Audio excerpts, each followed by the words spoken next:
Ils ont applaudi quand mon père a plaisanté sur le fait que je n'avais ni mari, ni enfant, ni diplôme.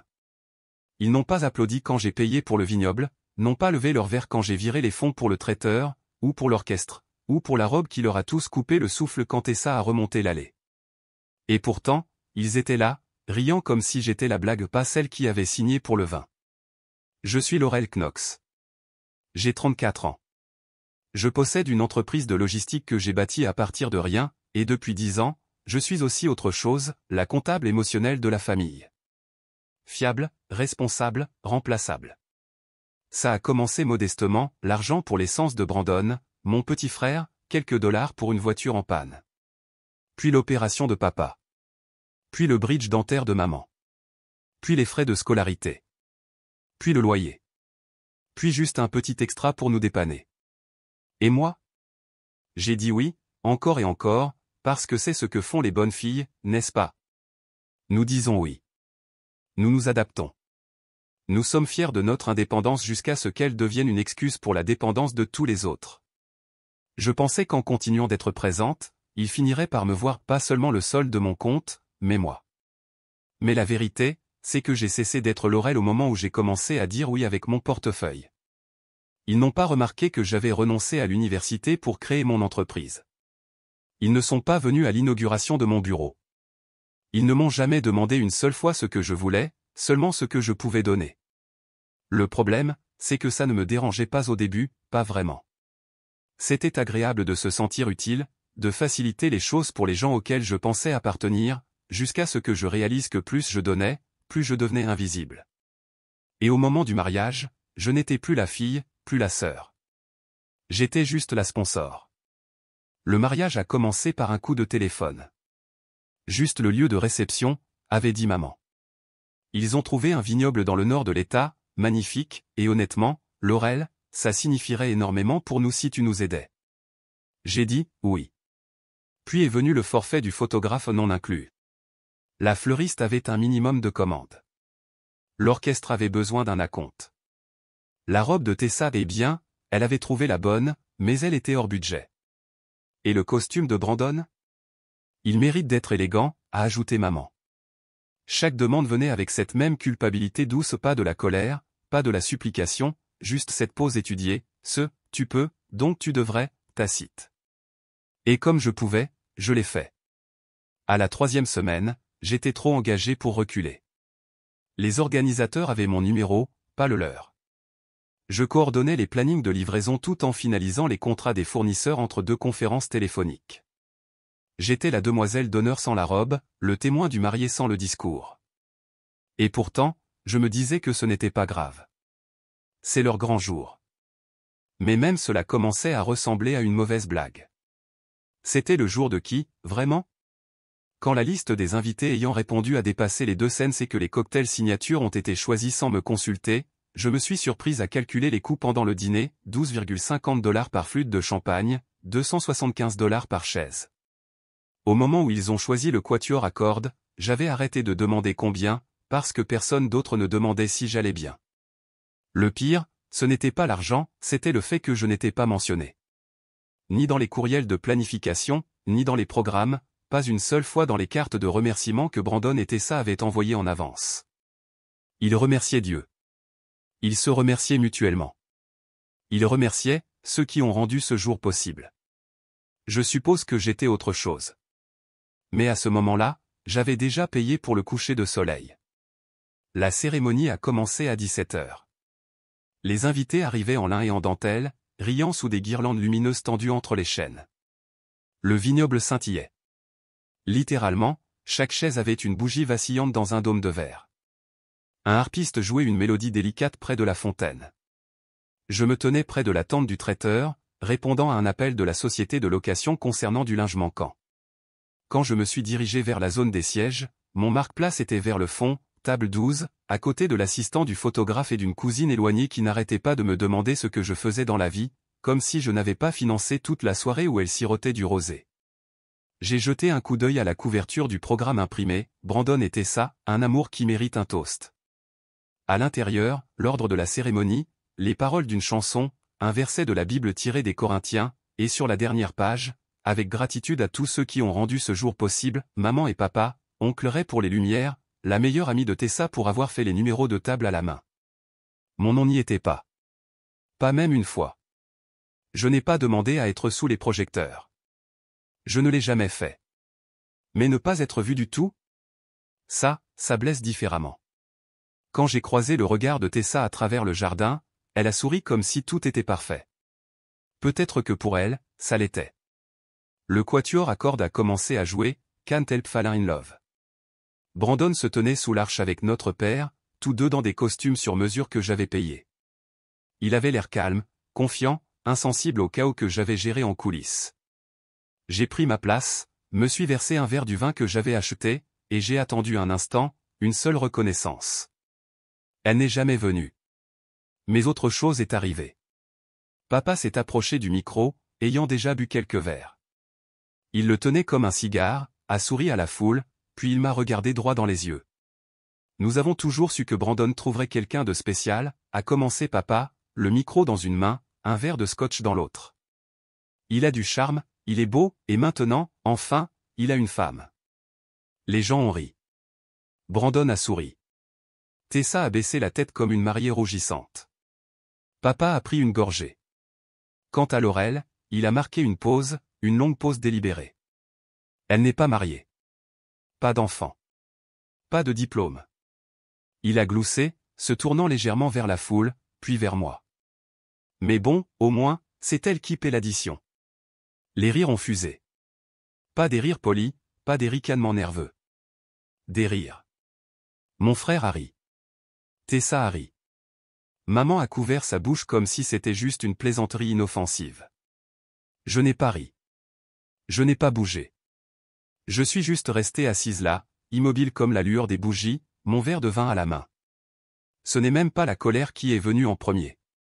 C'était le tranchant froid de quelque chose de bien plus ancien, quelque chose que j'avais ressenti de manière plus subtile auparavant, quand ils oubliaient mon anniversaire mais se souvenaient de celui de l'adoption du chien de Brandon, quand ils me qualifiaient de « trop concentrée » ou de « trop indépendante », quand ils disaient « elle va bien.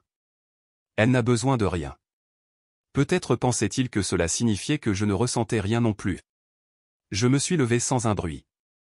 Pas un grincement de chaise, pas un pas lourd et théâtral. J'ai marché vers le micro. Papa a essayé de me le tendre avec le même sourire, comme si tout cela faisait partie du toast.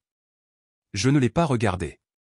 Je les ai regardés eux, les invités, les guirlandes lumineuses, ma famille. Et j'ai dit, d'une voix douce et ferme, il a raison.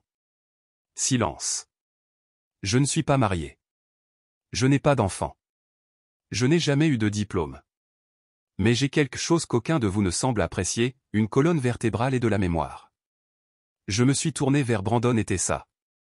Vous savez, ce cadeau de mariage de 96 000 $? Celui qui a rendu tout cela possible? J'ai souri, d'un sourire calme et froid. Oubliez-le.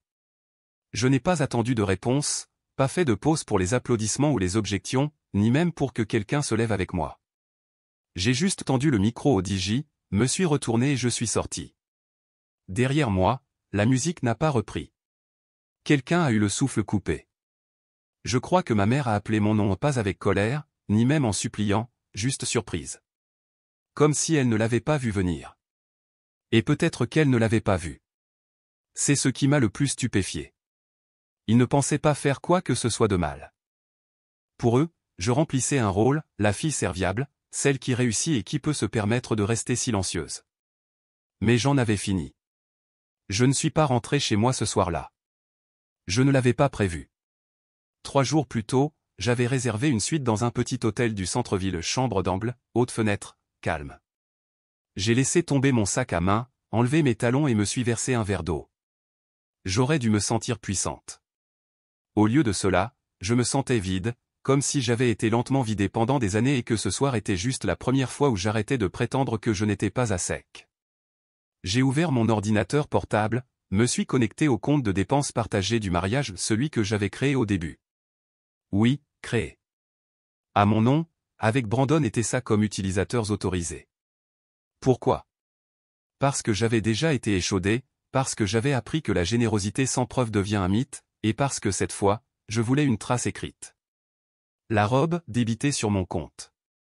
La compte pour le lieu de réception, débitée sur mon compte. Chaque bouquet, chaque serviette personnalisée, chacune de ces délicates assiettes à bordure dorée, à moi. Mais ce qu'il ne savait pas, ce que personne n'avait pris la peine de demander, c'est que je ne faisais pas que financer le compte, je le contrôlais. Chaque paiement, chaque virement, chaque solde final nécessitait mon approbation. Et je n'avais pas encore validé la dernière série de paiements. J'ai survolé le tableau de bord, cliqué sur « Suspendre tous les paiements sortants ». L'écran a clignoté une fois, puis a confirmé « Toutes les transactions sont gelées ». Si je n'étais qu'un chéquier pour eux, alors c'était ma façon de le fermer. Le lendemain matin, mon téléphone a vibré à 6h13. Maman. Laurel, affichait l'écran. Je l'ai laissé sonner 2 fois avant de répondre. Sa voix était rauque, le genre de voix que les gens ont quand ils ont pleuré ou répété ce qu'ils allaient dire. « Où es-tu » Je n'ai pas répondu. Eh bien, Brandon a dit que quelque chose s'est passé. Il a dit que tu as fait une scène. J'ai regardé par la fenêtre, la lumière du soleil perçant entre les grands immeubles. Non, ai-je dit calmement. Papa a fait une scène. J'y ai juste répondu. Elle a expiré, lentement, de manière calculée. Tu sais comment il est. Il ne le pensait pas comme ça. Il plaisantait juste. Ne m'appelle pas ma chérie. Une pause. D'accord, dit-elle, sa voix changeant, prudente maintenant. Écoute, les tensions étaient vives, mais nous pouvons parler. Brandon est blessé. Tessa est bouleversée. Tu as juste. Je ne suis plus ta banque. Silence. Un vrai silence. J'ai attendu la culpabilité, la supplique, le changement de ton où l'on me rappelle à quel point ils ont besoin de moi. Ce n'est pas venu. Pas encore. Au lieu de cela, elle a dit, plus bas, vas-tu vraiment laisser ton frère en plan le jour de son mariage? J'ai souri, sans bienveillance. J'ai déjà payé pour le champagne, ai-je dit. Ça me semble être un toast approprié. Et j'ai raccroché. Vers midi, les textos ont commencé. Tessa, salut Laurel, on peut parler? Je ne savais pas qu'il allait dire ça. Je suis tellement désolé. Puis Brandon, on a besoin de toi. Celui-là m'a fait rire. Il n'avait pas besoin de moi quand il trinquait, pas besoin de moi quand il choisissait la suite pour la lune de miel à Santorin, pas besoin de moi quand ils m'ont laissé hors du plan de table. Mais maintenant? Maintenant, apparemment, j'étais de nouveau essentiel. Puis à 16h17, j'ai reçu le courriel. Sujet, urgent, solde du mariage impayé. La coordinatrice du lieu avait essayé de traiter les frais restants. La carte avait été refusée. Elle me demandait si j'avais changé de banque. Elle me donnait 48 heures avant une action en justice. C'est là que j'ai su. Ils avaient choisi la maison avant le mariage. Pas Brandon et Tessa. Mes parents. Lors d'un dîner un mois plus tôt, papa l'avait glissé nonchalamment dans la conversation, juste nous trois, du saumon grillé sur des assiettes en carton dans leur jardin. On pense, dit-il, à offrir la maison à Brandon et Tessa. Pour bien commencer leur vie. Je me souviens avoir posé ma fourchette. Pourquoi feriez-vous ça, ai-je demandé, en gardant une voix égale. Maman est intervenue, en beurrant un petit pain. Eh bien, Brandon commence sa vie. Il a besoin de quelque chose de solide. Tu as toujours dit que tu ne voulais pas de la maison. C'est là que j'ai réalisé qu'il croyait vraiment qu'elle n'était pas à moi.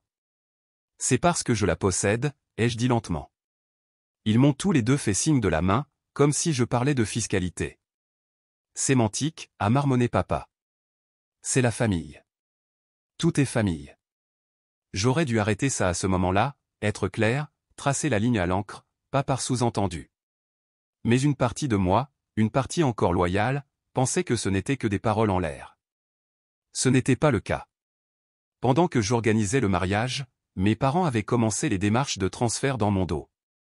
Ils n'ont jamais demandé, jamais mentionné, ils ont juste supposé que je finirais par céder, comme toujours. Mais cette fois, je ne faisais pas que payer, j'avais des reçus.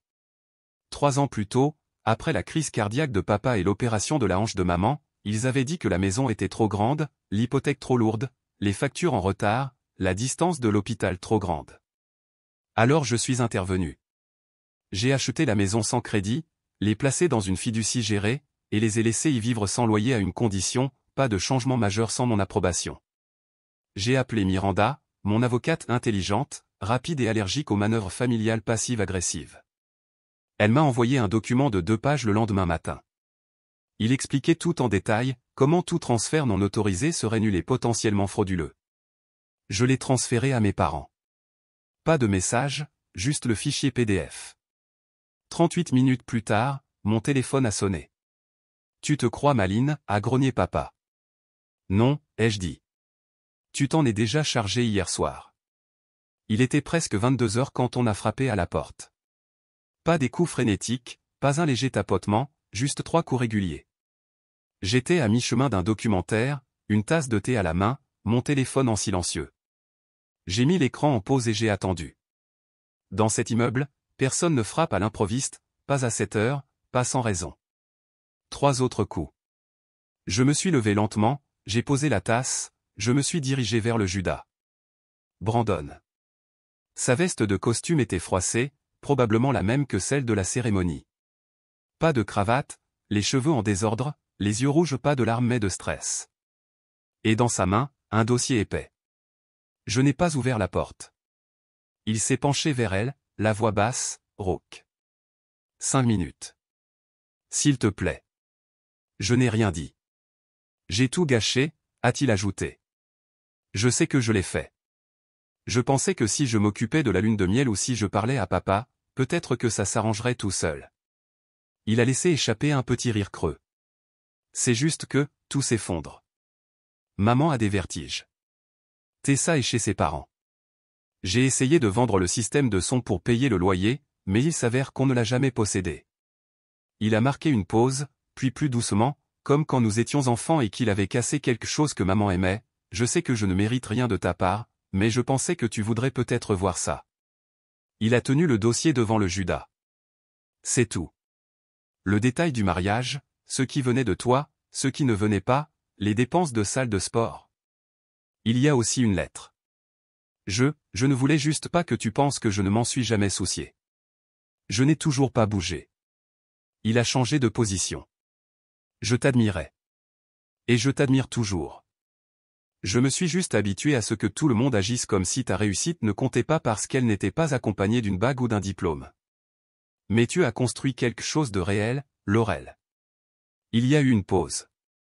S'il te plaît. Lis-le, c'est tout. Un autre moment est passé. J'ai parlé, enfin. Laisse le dossier.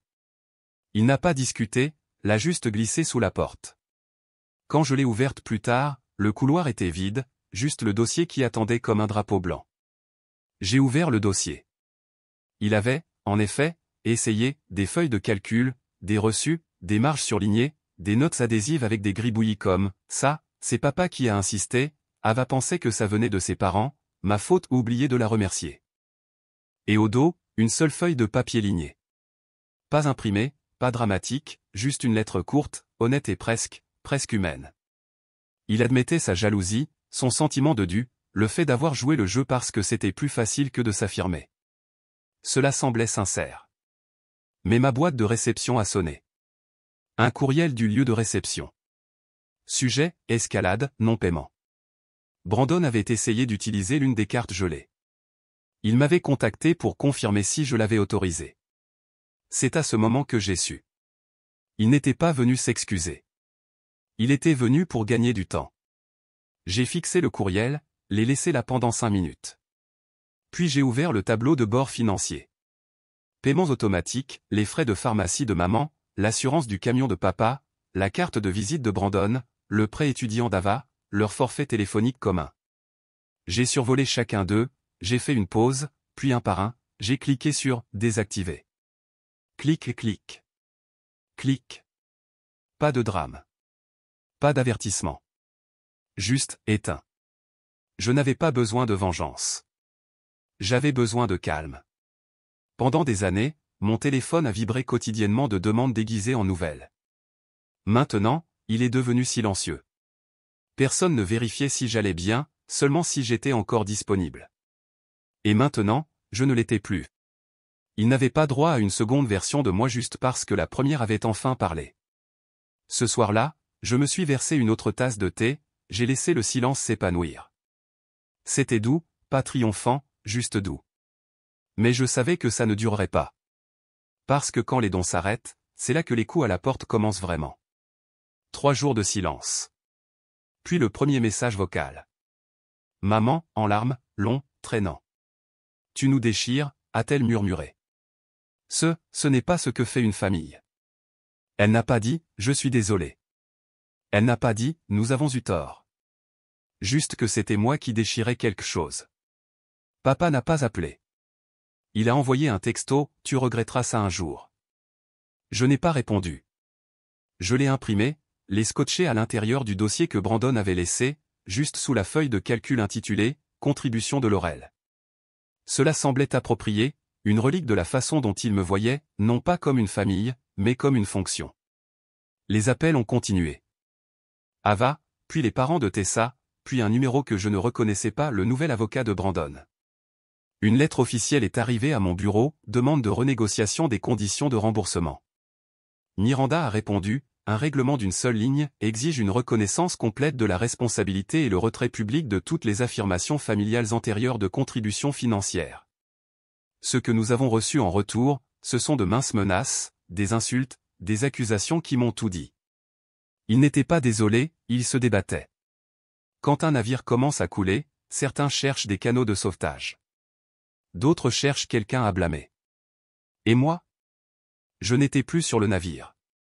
J'avais passé 10 ans à les coper avec le sourire pendant qu'ils organisaient des fêtes sur le pont supérieur. Au moment où j'ai posé le seau, ils ont crié, elle nous a laissé nous noyer. Je n'ai pas discuté, pas expliqué. Je suis juste parti. 6 mois ont passé. La salle de sport a fermé. Brandon a vendu sa voiture. Ava est retournée vivre chez ses parents. Ma mère a pris un emploi à temps partiel dans un magasin de loisirs créatifs. Papa a arrêté d'envoyer des textos. Ils vivent toujours dans la maison, à peine, mais elle n'est plus à eux pour l'offrir en cadeau. Et moi? Je voyage. Je lis. Je ris aux éclats devant des films stupides. Parfois, je pense à ce mariage, le quatuor à cordes, la robe que j'ai payée, le moment où ils ont ri non pas avec moi, mais de moi. Et je me rappelle que ce rire était réel. Alors ce silence? Il a le droit d'être réel, lui aussi. Je ne demande pas de sympathie ou d'histoire, juste un signe que vous êtes passé par là, vous aussi. Ce moment où le silence semblait plus fort qu'une excuse, où s'en aller n'était pas de la colère, juste de la clarté. Si vous avez déjà retenu votre souffle pendant un rire qui n'était pas le vôtre, laissez un point.